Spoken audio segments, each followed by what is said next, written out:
This week, Regina Buttner, author of Absolution, gives some tips for plot development. Posting my scene cards up on a board in my writing space is a huge help to me, as I can see where the story is going. Welcome to Writer's Voices with Monica and Caroline. I'm your host, Monica Hadley, and Caroline is not with us today, but for those of you who are frequent listeners, you know that she will be back. She's still doing fine. Our guest today is Regina Buttner, author of Absolution, a novel. Regina Buttner is a registered nurse turned writer from upstate New York. Absolution is her first novel, and you can learn more about her at reginabutner.com. Welcome to Writer's Voices, Regina. Thank you so much. So, you must be pretty excited to have published your first novel. I am. It's an absolute thrill, and I still can hardly believe that it's really out there now. I've been waiting for this for so long, counting down the weeks and the days, and I'm finally here. It's wonderful. And, of course, launching a book in the time of COVID is maybe a little bit different than normal, not so much on going into bookstores and doing readings. So what kind of things are you doing instead? Well, I've done a number of radio interviews. I've written some guest blog posts and some essays that have appeared in various outlets, women's writers, women's books, and online social media has been a huge thing, especially Instagram, which I luckily really enjoy. I love that's photos good. and visuals. Yes, it's been a lot of fun. So I've done a lot of connecting with my fellow authors. I belong to a couple of debut author groups, and we've all supported each other wonderfully. And without social media, we couldn't have done this. But we've had Zoom calls and all kinds of wonderful things. Yeah. What kind of things do you post on Instagram? To promote the book. I try not to do a steady diet of book. I try to share personal things. So I have a mixture. I love the outdoors. I like hiking and paddling and gardening. So I do a lot of water pictures, from when I might take a paddle or a hike on the trails, flowers. And since I recently relocated to Southwest Florida from upstate New York, I'm just amazed at the beautiful flowers and trees and everything down here. It's all new to me. So I've been enjoying, photographs and the birds and, of course, my golden retriever, Juliet. Aw. Now, Absolution is set in Pennsylvania and Georgia and Seattle and Boston area. Yes. Now, you're from upstate New York. You live in Southwest Florida now. Have you lived in some of these other places that you wrote about? I have. I moved around quite a bit in my earlier years, so I'm familiar with all of those locales, and I brought, a little bit of my sensibility of those settings to each of the scenes that occurs in those places. So I'm curious, why you chose to have your protagonist, whose name is Jeannie, and she's from a Catholic family in Pennsylvania. Why did you have her coming from Pennsylvania rather than upstate New York? Just curious. Well, it is definitely a work of fiction, and so I wanted to somewhat distance myself from the story so people wouldn't think it was, something about me. Okay, it is not. But people always are going to think that anyway. You know that, right? Yes, I know. I think most authors tend, to draw from their own lives, their own experiences. But my daughter went to college in central Pennsylvania, and so I felt like the setting was similar to upstate New York in the rural, small town, a lot of the fields and the forests and all of that. So Pennsylvania, I thought, was a good fit to have Jeannie's fictional family be located. Well, that's true. There is a lot of similarity. I grew up in southeast Pennsylvania myself, in Lancaster County. Okay. Yeah. And now I'm in Iowa. Split my time usually between Iowa and Texas, although I've been here in Iowa since April 25th. It's the first time I have been in one place for this long in at least 10 years, probably more. So, oh my, definitely a change of pace for me. So, yeah. So, Regina, tell us what Absolution is about and what sparked this story for you. Absolution is about a guilt-ridden young wife and mother who's struggling to keep a long-ago sexual assault and pregnancy a secret from her overly ambitious husband in the midst of the 1990s dotcom boom. And the story draws back the curtain of this seemingly perfect marriage to reveal a very dark and complex dynamic between the husband, who starts out as a nice guy, but then under the influence of, the promise of riches and the dot-com boom, he turns into a manipulative narcissist. And it's this dynamic between him and his wife, who's desperate to make amends for what she perceives as the sins in her past. Jeannie thinks that the assault she suffered back in college at the hands of one of her professors, she thinks it's her fault somehow, that she was to blame, and so she's been carrying this guilt and denial and this deep sense of shame with her. So when she meets Greg, he's the first nice guy that she meets, in the aftermath of what happened to her in college. And so she marries him kind of in a hurry because she thinks that devoting herself to marriage and motherhood the same way as her own mother did, that it will somehow absolve her for what she perceives as that sin in her past. Now, the guilt, part of it stems from her upbringing, and I'm guessing that you must, even though you say this isn't about yourself, you must have some similarity in upbringing. Well, yes, yeah. And that's about as far as the similarity goes. I did indeed come from a traditional, what I call an old school Catholic family. We, went to Sunday Mass. We took all the sacraments, went through Catholic school from grades 1 through 12. And, my family was very observant. And so I was brought up in sort of a strict household. And I have that reflected in Jeannie's upbringing. So she is a little bit unworldly, she is a little bit naive, and she is trying very hard to be a good girl. What made you want to write about this kind of being torn between being good and the realities of modern life? Well, I've always been fascinated by the concept of one's family of origin and how the families we grow up in teach us our values. They teach us ways of communicating, ways of showing emotion, and ways of showing affection. And that family of origin has far-reaching effects on us as adults in our own romantic and marital relationships, because we're carrying with us what we learned as children. And so I thought it would be an interesting story to delve into someone like Jeannie, who comes from this, rather strict and restricted background and is faced with this terribly worldly trauma and doesn't know how to process it or how to respond to it. And so her response is denial and shame. And I think that was probably true of a lot of young women in her situation in that time period, because it would have happened in the 90s. And yes. Now, do you think it's different today? Have things changed? I certainly hope so. Yes, Yeah. I do believe it has changed quite a bit. I went to college, I graduated in the late 1980s, and I know that it's different. It's very different from how my daughter has grown up and what she experienced in college. And thank heaven for it. It's a good thing. It's progress.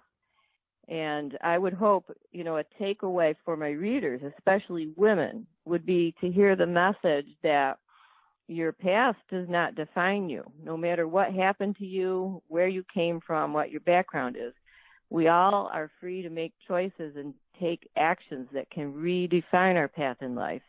And that's what Jeannie does. She forges her own path. She recovers from this trauma, and she takes back her power. Now, of course, the Metoo movement has probably assisted women, some women with owning that, being able to say, okay, this happened to me, but that's not me. And yeah, why do you think, though, that somebody, I mean, it was obvious that she knew that she didn't want to have sex with this man who was in a position of power over her. What made her feel so guilty? She felt guilty for a number of reasons. First of all, she feels stupid because she was taken in by him. He fed her, a few lines that you'll hear in my reading. She feels like she exercised poor judgment. She shouldn't have gone to his house with him when she knew his wife wasn't there. She should have left sooner. She shouldn't have drank the wine. She shouldn't have let any of this happen, and it's her fault for being there. And she's afraid of the consequences. She knows he's a man in a position of power, and if she accuses him, it's his word against hers, and she feels no one will believe her. Do you want to go ahead and read, Regina, so our listeners can really get a feel for the book? Sure. All right. So this opening scene is taking place very near the campus of Jeannie's College in Pennsylvania, 1993. I was in bed, but it wasn't my bed. I struggled to surface from the depths of my drunken haze. I was freezing. My eyes cracked open and focused on an air conditioning unit whirring in the window. This wasn't my room. I was curled into a tight fetal position with my goose-pimpled arms clamped to my chest, and oh my God, was I naked? I ran a hand over my stomach and down to my hips. Nothing. The air blasting from the AC smelled of mildew, and the pillow under my head held the taint of cigarettes. I pushed myself up onto my elbows. Beside me, my early American literature professor stirred and coughed, then rolled away from me, dead asleep. I remembered going to Dr. Asner's office the afternoon before, prepared to beg him for an extension on my final paper. I'd been sick with mono for weeks, and I was behind in all my classes. Graduation was only a month away. "I'm sorry you've been ill, Jeannie," he'd said. He had that upscale outdoorsy sort of look in his rag wool sweater, pressed jeans, and spotless LL Bean boots. "I wish you would have come to me sooner. I was going to recommend you for a scholarship to the graduate program, but now that you're in danger of failing, I'm not sure I can help you." I tried not to cry. My financial aid had run out. My part-time job with dining services wouldn't cover the cost in an additional semester, and my parents couldn't afford it. Asner scooched his chair closer to mine and put a comforting hand on my knee. "We can talk it over," he said, "someplace more comfortable." I can't believe I fell for such an obvious line. We walked across the quad together, the spring air heavy with the fishy stink of hawthorns in full bloom. It was late Friday afternoon, and the campus was deserted. I had to hustle to keep up with Asner's athletic pace. I was still weak from the lingering effects of the mono, and I fatigued easily. "How about a drink?" he said. Of course I agreed. I wasn't about to say no to the newly installed chair of the English department. We headed toward State Street, and for a delighted minute, I thought he was going to take me to the frou-frou wine bar where the faculty liked to hang out. But then he turned left onto Fairview Avenue and pointed out his big brick house on the next corner. I glanced at his left hand, saw the gold wedding band. So I'd get to meet his wife. She was probably in the kitchen, fixing his supper right now, expecting him back from office hours at any minute. But no one was home except a sleek wisp of a cat that leaped from the windowsill and scraped itself against my legs. I preferred dogs to cats and nudged it away with my toe. Dr. Asner went over to a tall wooden wine rack in a corner of the living room. "Red or white?" he asked. "Red," I said, thinking it the more cultured choice. I wasn't really a drinker. I perched myself on the edge of the couch as he poured 2 glasses and handed one to me. The only kind of red wine I knew was that awful cheap stuff that came in a jug, so I was surprised by how good it tasted. Asner dropped into the leather armchair across from me and propped his ankle on his knee. He was handsomer than I'd ever noticed before, and younger, too. I wondered where his wife was. I fiddled with my backpack at my feet. Dr. Asner, about my final paper? Don't worry about the paper, Jeannie. You can have till the end of exam week to turn it in. Thank you. I gulped my wine in relief and glanced through the archway toward the dark kitchen. I suppose your wife will be getting home soon? I don't want to take up your time. No worries, he said. She's away at a conference, Poetry Society of America. I remembered now. His wife taught freshman English. She went by her maiden name, so I hadn't connected the 2 of them right off. Asner reached for my glass, refilled it, and passed it back to me. I'd eaten nothing but a granola bar all day, and I was already catching a buzz. I felt funny being alone with him now, knowing his wife wasn't around. I thought I should probably leave pretty soon, but I was afraid of seeming rude if I skipped out too quickly. I'd at least finish my wine. Asner got up and put on the new Sting CD that I totally loved. The edges of the room started to grow hazy. The skinny cat jumped into my lap, and I laughed and stroked its narrow back. Asner was on the couch with me now, pouring us more wine. I'm not exactly sure how the kissing started, but I know I didn't resist it at first. I was flattered and amazed that such an accomplished older man could possibly be attracted to me. I didn't have much of a love life. Boys seemed to overlook me for some reason. They always went for my roommate Carla, who was much prettier and far more outgoing than I was. So when Asner took me by the hands, tugged me up from the couch, and headed for the stairs, I was thrilled to follow right behind him, caught up in a strong current of wonder and desire. But when he steered me into his bedroom and pushed me backward onto his bed, it was as if I woke up all of a sudden and realized what I was doing. No, I said, pulling away from him. No, you're married. Never mind my wife. She's my problem, not yours. He'd kissed me again, hard. I had tried to push him off me, but he wouldn't let go of my arms. I remembered kicking and thrashing, my long hair tangled in my face, my head jammed into the pillows. I hadn't had the strength to fight. I'd felt the weight of his body on top of mine, pinning me down. After that, it was all blank. And that was Regina Buttner reading from Absolution. When you wrote this book, did you write from beginning to end, like chronologically? Did you start with that scene? No, not at all. My original draft was far different from this final book that you have now. It started out, I had no idea how to go about writing a novel. I was a complete novice. And I started by compiling a list of potential scenes in the book. And each day that I sat down to write, I would simply pick a scene, one that resonated with me that day, and I would start writing. And after I'd exhausted that scene list, I compiled these scenes into what seemed like a logical, chronological order, and that was my first draft. But I soon realized there wasn't enough of a plot there. There was no story arc. And so I had to figure out, it was essentially about a marriage going bad, but I had to come up with a very compelling reason why Jeannie would stay with this marriage for so long.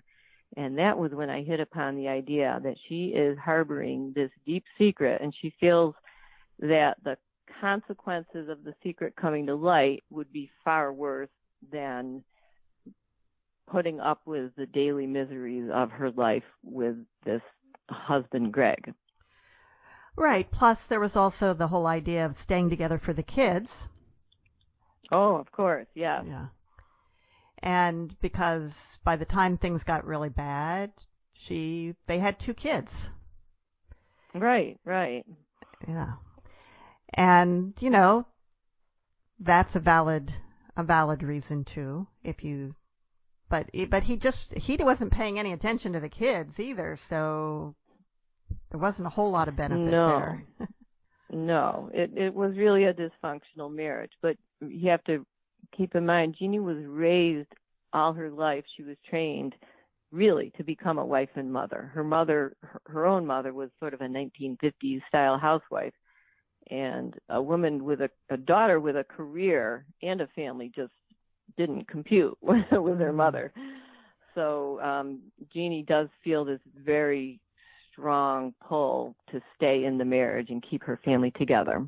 Plus, she had older sisters that were following that same path, too. She didn't really have any role models other than her friend, her college roommate, that chose a different path. Yeah. Her three sisters were what I call the holy trinity of careers for women of her mother's generation. They were essentially a nurse, secretary, and a teacher. And so, Jeannie sort of broke out of that mold by going to college to begin with. But she's, got a hard path to travel because she, as you said, does not have role models. No. Yeah. And, I remember when that was the options, teacher, secretary, or nurse. And if you didn't want to be any of those, what did you do? Right. In fact, I have a friend from high school. We moved from Pennsylvania to Iowa when I was starting ninth grade. And years later, I was visiting back in the area where I grew up and connected with someone who'd been a very close friend in junior high who had been a secretary. And she, as, probably in her 40s, went to college and ended up getting a master's degree and, found what she truly loved to do. But she was telling me that the reason she became a secretary, she went to secretarial school and became a secretary because that's all the guidance counselors, they gave her those options, teacher, secretary, nurse. She didn't want to be a teacher. She didn't want to be a nurse. So that was it. Yes. Yeah. Yes. It is hard to believe now, in the year 2020 that's how it was. But I have older sisters myself, and that was what their guidance counselors told them. And one of the worst things about that is that you ended up with teachers who really didn't want to teach. They didn't want to be teachers. Yeah. They just didn't want to be nurses or secretaries more. And, I think you're right. Yeah. Yeah. And now, if you go into if you become a teacher now, it's because that's what you really want to do. And I think that's a good thing. Oh, yes, definitely. Yeah. You have to have the passion. Yeah. So I'm really interested in your, how this book came together. So it sounds like this was the first novel that you attempted. Yes, it was. And that's kind of uncommon for people to actually publish their first novel that they wrote. Had you always wanted to be a writer? Was this something you dreamed about for a long time? Oh, most definitely. As a kid, I was a huge reader, always going to the library and bringing home a stack of books. And I wanted to be an author. I wanted to write horse books, like Misty of Chincoteague. And it was something in the back of my mind all the way through my adulthood, but I never really had the time to sit down and focus on it because I was so busy raising my children, and I did become a single parent eventually. And that's a busy job. So it wasn't until 6 years ago that I finally said, okay, it's time. And I took my first writing class. And where did you go for that? Did you go to a college program or? Well, in my former town of Rochester, New York, there is a literary center that offers classes and workshops. And so that was where I started out, and each class led to a more advanced class, and eventually I was invited to join a critique group, and I started attending conferences, so it just took off from there. That's a very cool way to get started. So you had the support, and I really like the fact that that type of situation is available for people. Were there any conferences that you went to that you would really recommend that made a real difference for you? I think the biggest influence on me was the Writer's Digest conference in New York City. It is a big conference, and it was my first one that I attended. And I was amazed at how instantly I was able to bond with my fellow writers. Even though writers, maybe it's a stereotype, but we kind of tend to be introverts because writing is a solitary endeavor. But I would walk into a session and sit down, and the people to the left and to the right, in front of me, behind me, everyone would just turn around and say, "Oh, hello, where are you from?" And, you'd have a name tag with your genre posted on it, and we would just start talking. How's your work in progress going? What do you write? And it just opened my eyes to this whole new world. So what genre did you have on your name tag at that point? It was women's fiction, okay. And Absolution is a work of women's fiction, and it could more specifically be described as a domestic drama. Or an anti-romance. Yeah, you could call it that too. You're listening to Writers' Voices. I'm Monica Hadley, and our guest today is Regina Buttner, author of Absolution. Now, the book is written in first person. Was that something that you thought about, or it just came very naturally? I did think about it quite a bit. I believe I might have started in first person, switched to third person because I didn't want it to be so memoirish. I didn't want it to be a story about me. And then I ended up switching back to first person because I really wanted to have the reader inside Jeannie's head and to travel her journey with her.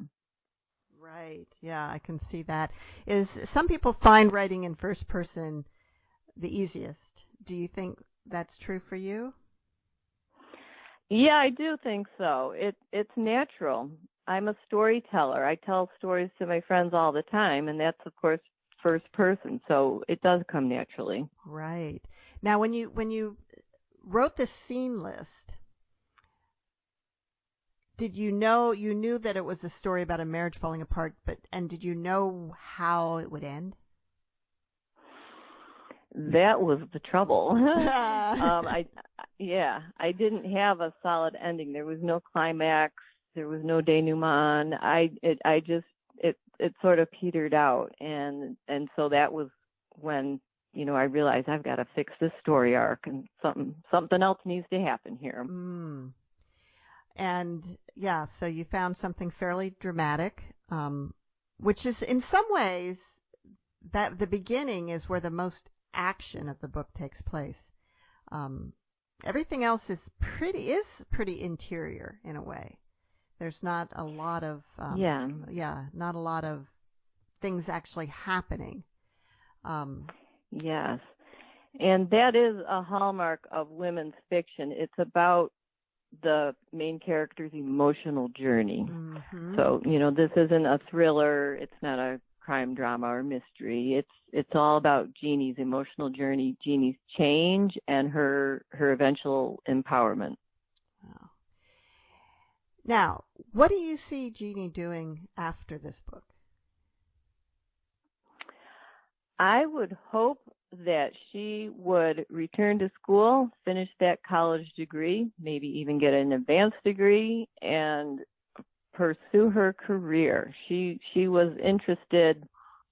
She was an English major. She worked in a library at one point, and maybe she followed that path. I would hope she truly made a success of herself as a career woman and as a mother. And as an added benefit, I hope she found love in the end. Now, with when you were writing this, so how long did you actually spend writing the book? It did take me 5 years. 5 years. So you were spending a lot of time with Jeannie. Oh, yes. Yeah. Did you miss her when you were done? Not exactly. And I have heard other authors say that, how they miss their characters and they're not ready to let them go. But I think because Jeannie transforms herself so dramatically and she leaves behind, such awful circumstances, I was happy to see her off into the world and wish her well. Were there times when, as you're writing, that you'd write something and then you think, you know what, she wouldn't actually do that?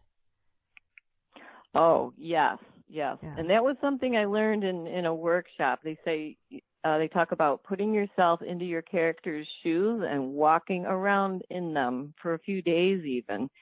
And as you're going about your regular daily tasks and your responsibilities, you think of yourself as Jeannie. What would Jeannie do? What would she say? How would she react?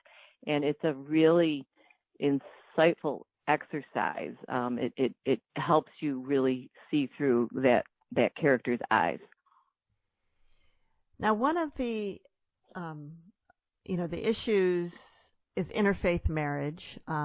Jeannie was, of course, raised Catholic. Greg was not.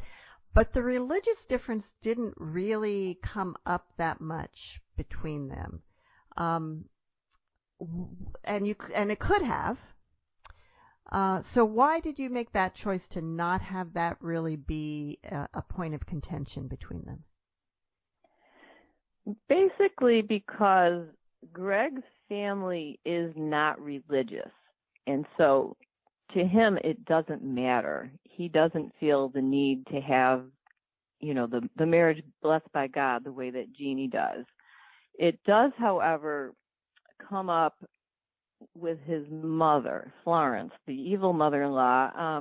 She's a well-to-do Southern woman. She's kind of snooty, and she does at one point insult Jeannie for being Catholic, and makes some crack about her time for you to catch up with those sisters of yours and have a whole lot more babies. That's what you Catholics do, isn't it? And Greg doesn't really defend her. He doesn't stand up to his mother and say, "Mom, enough." And so it's more of a subtle conflict between them where Greg just doesn't get it. And it's not always, entirely his fault. It's just the way he was raised. Well, there is that, there are moments throughout the book where you almost paint Greg in a sympathetic light, that it isn't really his fault. It's just his mother's so terrible.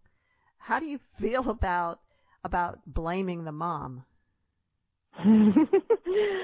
Well, mothers-in-law can be convenient scapegoats for everybody. She was a fun character to create. She was fun, and I was able to offload some of the blame that could have been heaped on Greg and offload it onto Florence. And I did want Greg to be somewhat sympathetic because I was pulling in that concept of the family origin right there. He was raised a certain way, and he didn't know any other way of being, and he was raised under his mother's thumb. She was quite controlling and narcissistic in her own way. So he was battling his own sort of demons from his past, and then Jeannie has hers. And they have these hidden agendas that eventually collide, and things don't turn out well. Now, part of quite a bit of it is set in the dotcom era of Seattle in the 1990s. And did you have experience with that era? Yes, I actually was living with my husband in Seattle during that time, and I was well familiar with the excitement and the hype and almost the mania, these IPOs, these initial public offerings of these internet startups, being offered on the stock market, and people were going crazy. People who worked for the dot-coms were being issued stock options that they could then flip and cash in, and they'd be instant millionaires on paper at least. And people were spending money sometimes that they didn't really even have yet. And the housing boom was huge, and people were living large, and so I pulled a lot of that right into this story. Yeah, I could tell it seemed quite realistic, that aspect of it, and that you knew what you were talking about. Now, and Greg was caught up in that. He was working for an internet startup. He was on an upward path. He was really counting heavily on that IPO. I almost expected him to get badly hurt by the crash, and you kind of let him off easy. Well, if Greg's not something, he's smart. He's savvy, and so he didn't overexpose himself.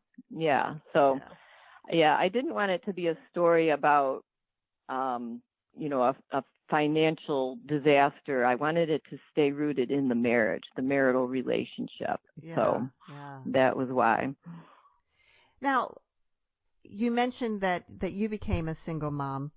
So, how do you view marriage?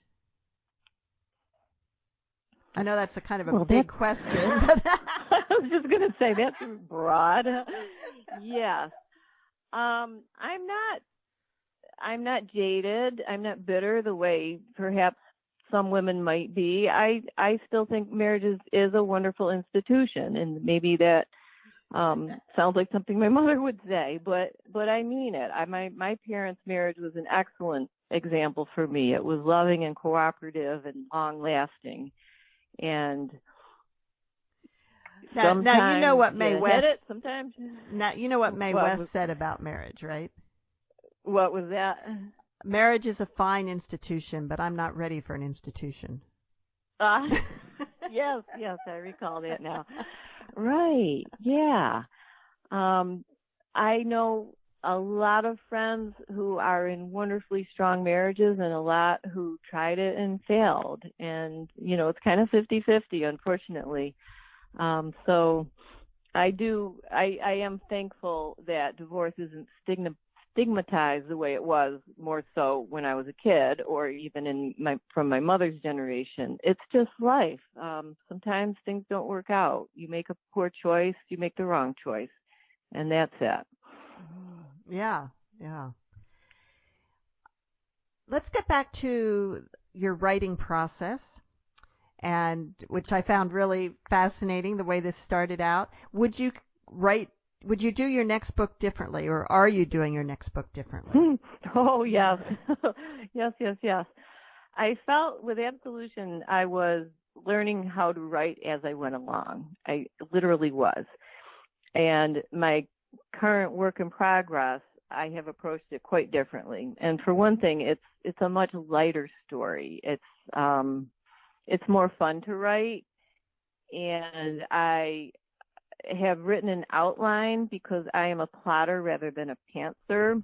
Pantsers are those who write by the seat of their pants, and I like to have that roadmap every day. I want to know where I'm going. So I have a running outline of every scene, all those the dramatic dominoes. This causes this, and the consequence is that. And I am working my way through it, and it feels much better to me, actually, to be more organized this way. But you do, and so you do write from beginning to end. Now. It depends, yeah. Now I'm writing chronologically, but I may end up rearranging things. For example, in Absolution, I had the book originally starting with Jeannie and Greg getting engaged. The beginning of the relationship, basically. And I said, that's just too linear. I want to maybe, have a flashback here and there and that sort of thing. So it depends upon the story. And the story sort of speaks to you and tells you where it needs to go. It's funny, but the story takes on a life of its own. It sure does. Now, Absolution is basically chronological and single point of view, single perspective, first person, and that is it's easy to follow. A lot of the fiction that we get, which is great fiction. I'm not saying it's not, but it can be hard to follow sometimes because of multiple points of view and multiple timelines. Sometimes, and is this happening now? Is this the past? And it can be a little tricky. Are you drawn to putting that kind of complexity in, or do you like to keep it a little more straightforward? I tend to lean more towards the straightforward. And with Jeannie's story, she is kind of a simple, straightforward person, and so I thought the story structure suited her. Mm-hmm. With my work in progress, I'm not sure where it's going to take me. I don't know yet. I'm writing it in a chronological manner, but that may all change. This is only draft one. So draft one is, just the basic. I liken it to building a house. I'm framing the story. So we'll see where it goes. Do you write on computer or on paper? Oh, on the computer. Yes, the computer. I can't imagine writing longhand. And do you have any special tools that you use to keep things organized? I use a poster board and note cards. I'm very visual, which kind of relates to my love of Instagram. I love visuals.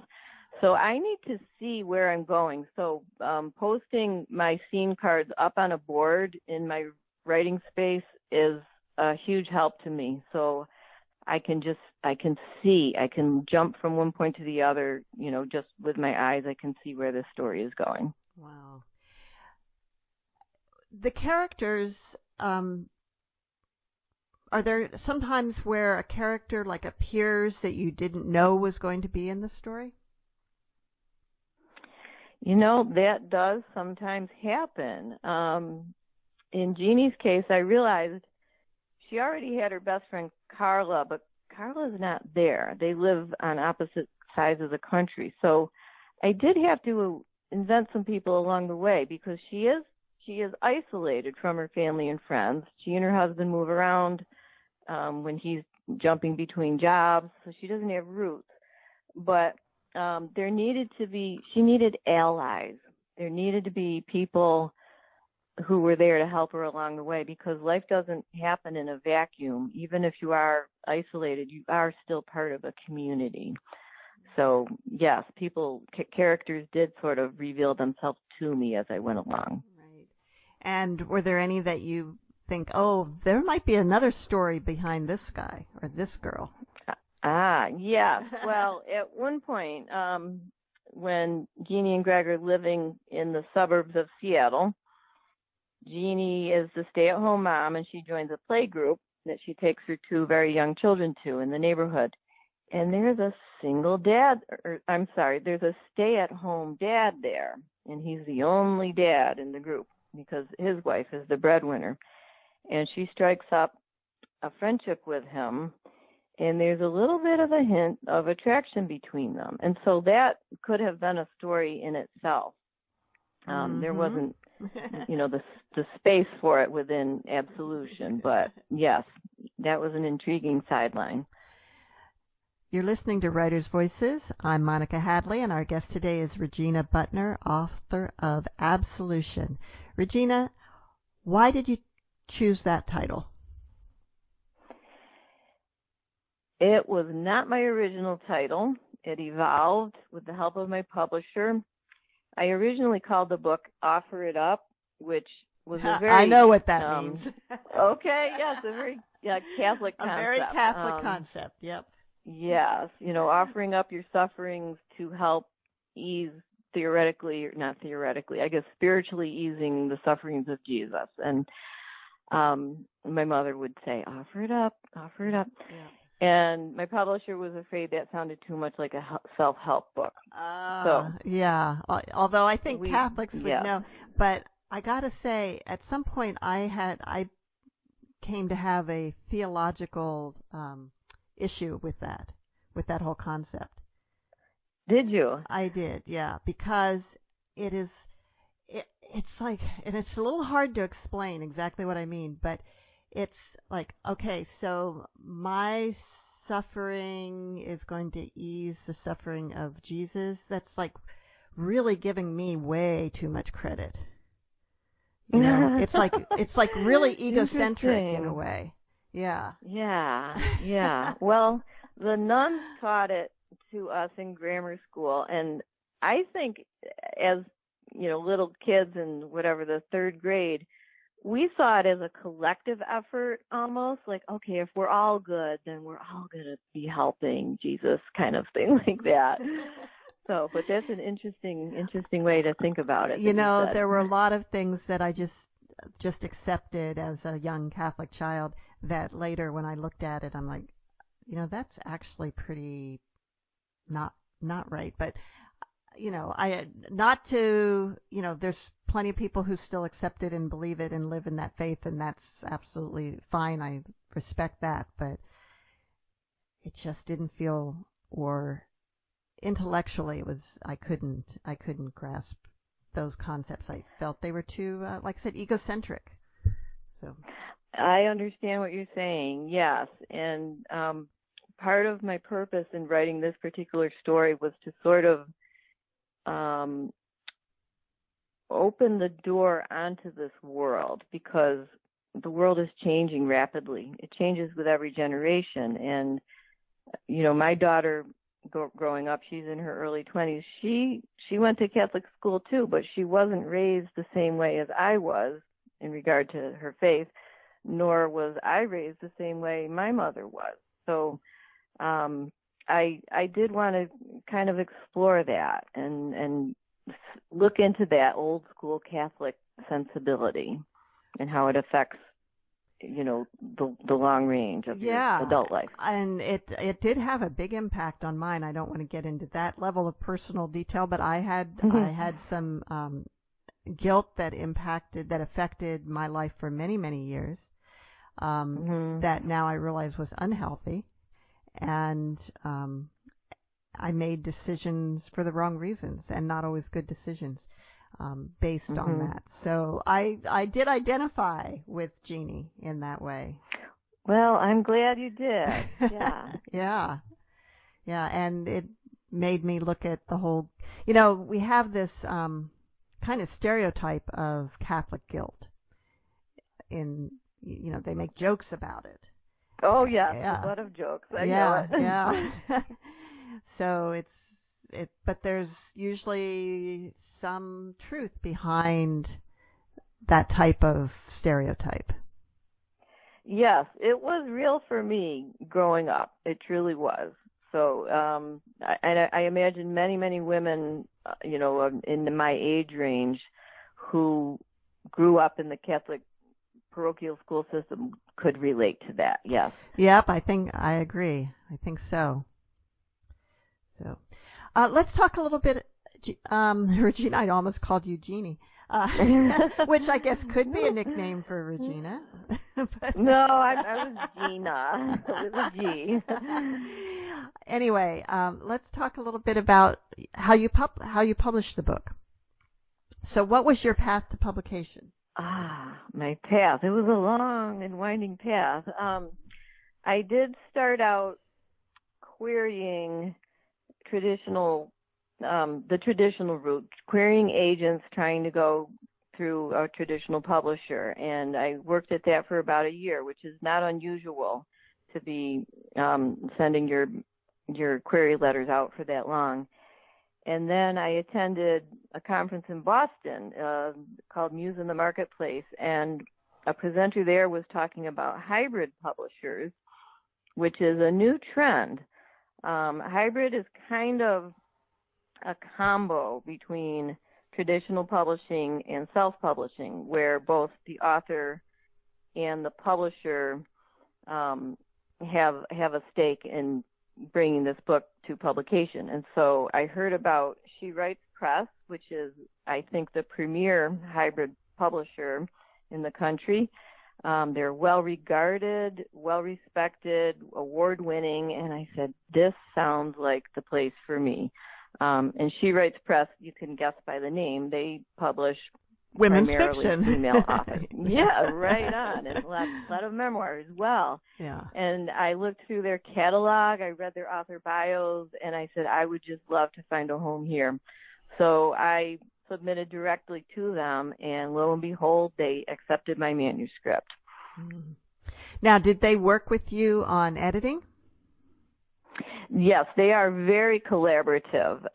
So the fortunate thing with them being a smaller publishing house is that they are able to give their authors more personal attention, which I have heard the larger Big Five publishers in New York City maybe aren't able to do that. And so they collaborated with me on the cover design. I was able to give my input, my feedback. I absolutely love the final cover. And we achieved that with a suggestion from me, so they changed it, and they're so responsive. It's just been a wonderful experience working with them. Wow. And how long did the process take from when they accepted it to when it actually came out? Approximately 18 months. Okay, so that's pretty typical for publishing. Yeah. Did you have deadlines along the way that you had to meet? Yes, indeed. They sent me, my editorial manager sent me a calendar with all the deadlines, for proofreading, turning in first pages, second pages, and so forth, when the cover would be approved, that sort of thing. So I had to adhere to deadlines, but it was never under pressure. I guess I'm a prompt responder anyway, but they gave me plenty of advance notice, so nothing was ever under the gun. And were you still working as a nurse during this time too?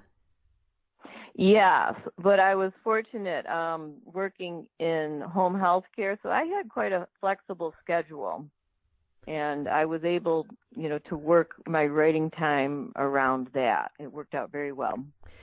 Do you write every day? When I was in the thick of writing Absolution, yes, almost every day. Currently, I've taken a little break, and I was moving, relocating from New York to Florida. Huge change. Yeah, why'd you do climate. That? Well, my children are grown. They're out of the house now. They're living on their own. They're established in their own jobs and their own places, and it was time for me to move on. And to be honest, I was ready to trade in the cold and gray winter of upstate New York. Yeah, so I'm loving this. Got out of Dodge just in time, probably. Yeah. Yep, I've got tropical sun and tropical flowers now. Wow. So when you said you were writing every day, did you have a certain time of day that you prefer to write? I liked to get started in the morning. And if it was a designated writing day, I looked forward to it. I would wake up and go, today's a writing day. I love this. I loved it. I would immerse myself, and sometimes I would write 9 or 10 hours a day when I was editing. Editing is quite different from actually producing, fresh words on the page. But I could really power through my pages and get it done, and such a satisfying feeling. Would you ever want to write full time? Oh, it's my dream. Yeah.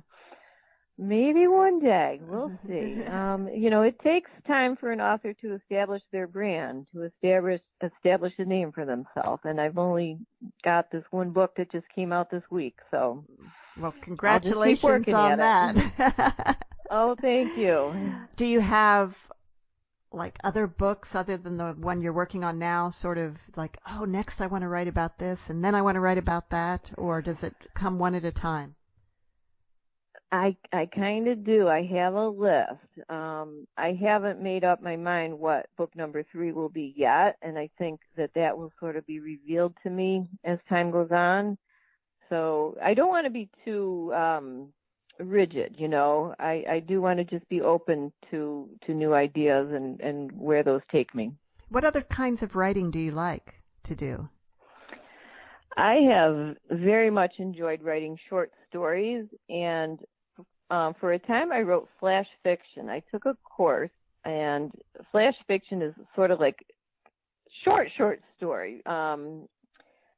I'd say under 1,000 words is flash fiction. And that was really a lot of fun because I could latch on to something sort of like a vignette, and it was a challenge to pack in as much as I could in a very small word count. So that was a lot of fun. Mm.